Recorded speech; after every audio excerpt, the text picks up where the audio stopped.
ষষ্ঠ শ্রেণী গণিত 51 পৃষ্ঠার অনুশীলনী 2.2 এর 5 নং প্রশ্নের সমাধান শিখব। 5 নং প্রশ্নটা হলো, একটি স্কুলে শিক্ষার্থীর সংখ্যা 500 জন, এর মধ্যে ছাত্রী সংখ্যা 40% হলে ওই স্কুলের ছাত্র সংখ্যা নির্ণয় করো। আমরা এখানে শিক্ষার্থী হলো ছাত্রছাত্রী মিলে, শিক্ষার্থীর সংখ্যা লিখে নিই।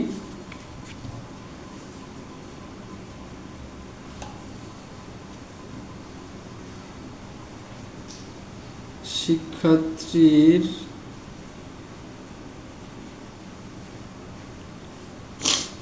সংখ্যা 500 জন, এর মধ্যে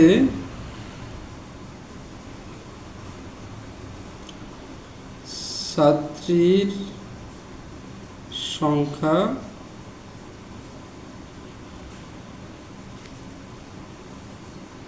40%।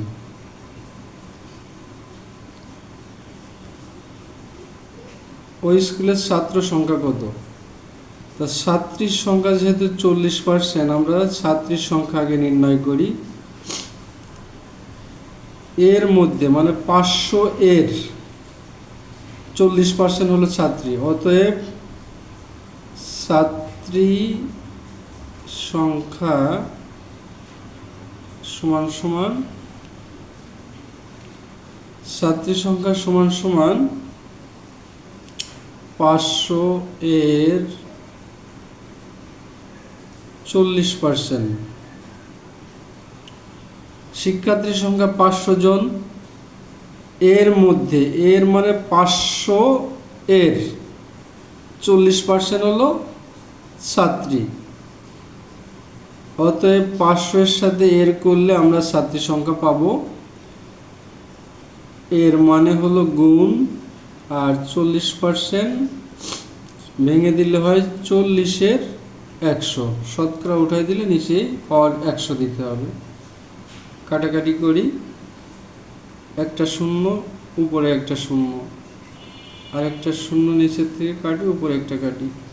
এখন নিচে হয়ে গেল 1, উপরে আছে 5। নিচে হওয়ার 1 থাকলে আর লেখা লাগবে না, উপরে গুণ করে দিই। 5 শূন্য শূন্য, 4 5 20, 200 জন।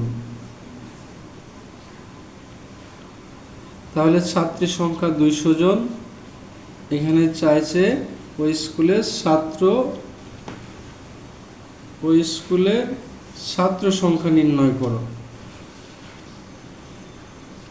ছাত্রছাত্রী মিলে 500 জন হলে তার মধ্যে ছাত্রী 200 জন হলে ছাত্র হবে, অতএব ছাত্র